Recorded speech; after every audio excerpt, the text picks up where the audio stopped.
जय जय हो शंकरा, आदिदेव शंकरा, तेरे जाप के बिना चले ये सांस किस तरह।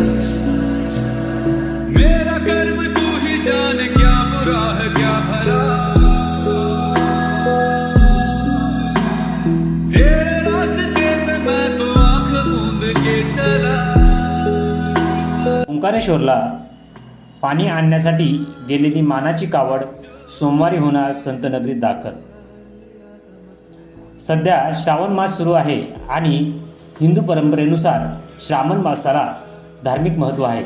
या कालावधीमध्ये शिवशंकराची पूजा करण्याचे मोठे महत्त्व असते। या कालावधीमध्ये दर सोमवारी शिवमंदिरामध्ये तसेच अनेक महिलांच्या वतीने विशेष पूजेचे आयोजन करण्यात येत असते। या श्रावण मासामध्ये अनेक कावडधारी हे मोठ्या जल्लोषामध्ये आपला उत्सव साजरा करीत असतात। त्याकरिता शेगाव शहरातील गजानन महाराज मंदिर परिसरात असलेली मानाची कावड ही येणाऱ्या सोमवारी संतनगरीत दाखल होत आहे।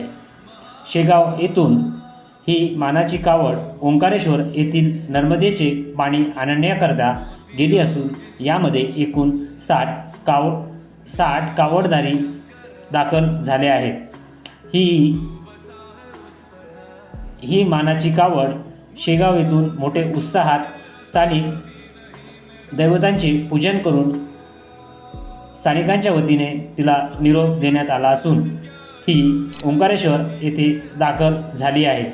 या दरम्यान मध्यंतरी असलेल्या विविध ठिकाणी या कावडधाऱ्यांचे स्वागत करण्यात आले आहे। सदर ओंकारेश्वर येथून ही जल घेऊन यात्रा शेगावमध्ये सोमवारी दाखल होणार आहे।